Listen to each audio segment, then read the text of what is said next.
Yo, it's me, CSCOTT. We are going back into the Twilight Zone now for a couple episodes. Figure I'll knock out a couple episodes tonight. Well, this one is Flight at 30,000 feet. Is not a direct remake of the original with William Shatner. It's a completely different story starring Adam Scott.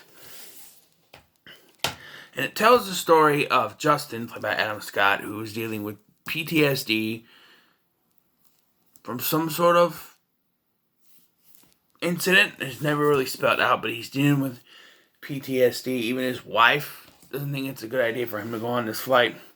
But while he's on the flight, he finds an MP3 player in the seat that he picked, because he had a seat, but he gave it to some others who needed it, and so he sat in this other seat, and he finds an MP3 player in there, and the MP3 player contains a podcast which outlines everything that's happening on the plane, and it deals with the disappearance of Flight 1015. Now, already at the beginning of this, he cursed himself. He said that his birthday is October 15th, or like the date is October 15th, something like that. The flight is 10:15, and the time got changed, so now the flight doesn't leave till 10:15. That's an omen. Get your ass away from that. You don't want anything to do with that. That's not a funny coincidence. Have you seen Final Destination? That's your death warrant. So he finds this MP3 player that starts telling him about the disappearance of Flight 1015. He starts to realize, he has the same captain, and things are, happening, unfolding. The only problem is, they're only unfolding because he's doing stuff, and it's making this stuff happen. He doesn't really realize it till it's too late. He gets help from a pilot who was involved with an accident named Joe, who helps him out, takes over the cabin, and reduces the pressure, or heightens pressure, whatever, so that they pass out, and so they don't freak out or anything. But then Justin realizes, because of a line that this guy says, "Good night, New York," oh shit, he was the pilot that said it all along. He tries to tell people what's going on. They don't believe him. Joe is the only one that believes him. That's the pilot's name. No one else does.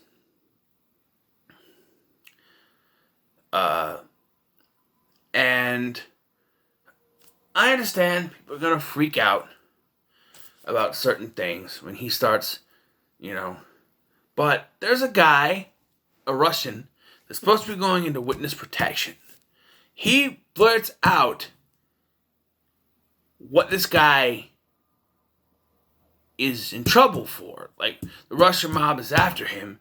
All he gets is a freak out from the guy's handler. Not, "How did you know this?" Nothing. He just, like that. That's it. He has information. He even lets the air marshal listen to the podcast, and she still doesn't fucking believe him. She thinks it's PTSD. That is plot convenience in its most stupidest form. You have them listen to the proof that something is going on, and she still doesn't believe you. She's like, "Nope, it's not our flight." Despite the fact that you could listen from the beginning and know that stuff that is happening in this that they're talking about is happening at this point in time. But she still does not believe him because of plot convenience. Nobody but Joe has to believe him. Only Joe can believe him so that the plot twist of, this guy was the pilot. He's the one that said, because he confronts the pilot and he says, you're going to say goodnight New York and that's going to be it. And it's revealed that, no, it's this guy and he caused it. And I enjoyed the comedian. I enjoyed the episode before this. I thought it was decent. This one, I think, to a certain point, it was okay. It's from the point where he has the air marshal listen to the podcast, she still doesn't believe him, that I sat there going, this is bullshit. He has proof, and you're saying that's not proof. Plot convenience, ladies and gentlemen. Plot convenience, because no one can believe, in order for you to have this twist ending, and go the way it is, you have to have this plot convenience where no one believes him. And I hate that in movies and TV, where, we're gonna basically tell you that there's proof, show you the proof, have you listened to the proof, but no, you're still gonna, push it away, like, no, that's not true, even though it's obvious proof.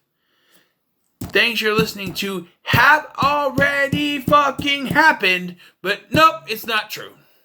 It's just PTSD. Even though this says, I know what PTSD is, this is not it. But still, and then, of course, like I said, it ends up being that he causes. So he wakes up, he's on an atoll, whatever that is, and he listens to the next podcast, which details that the search continued, and after a month, they found they found everyone from the plane on the atoll. Before I continue to the twist, bullshit.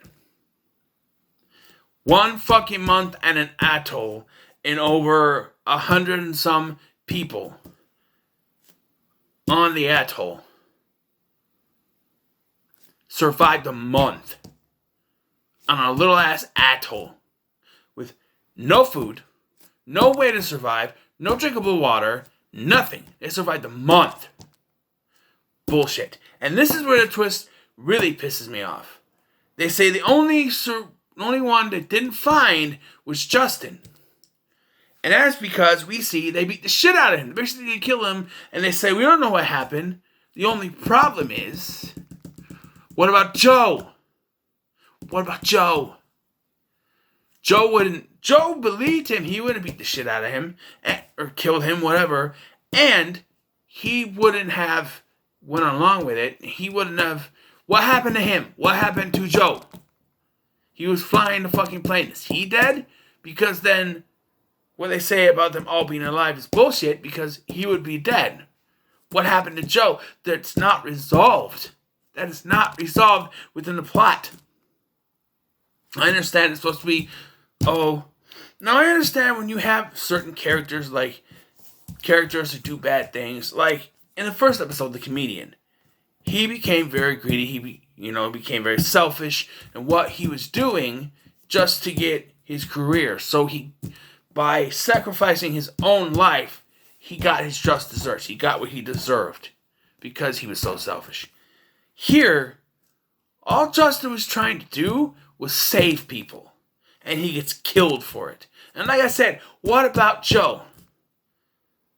Because even if he survived, those people saw him break into, like they say they have cameras in there, which, why would you have cameras in the cockpit? But anyway, they saw him go in there. They saw him, apprehend the plane. They saw it. So why is Justin the only one who was not found because they killed him? Why was he the only one that was killed? Why is Joe not mentioned in there? I don't understand that. I understand it was supposed to be, they killed him, so they never found him. But Joe is unaccounted for here, and I feel like it's lazy writing.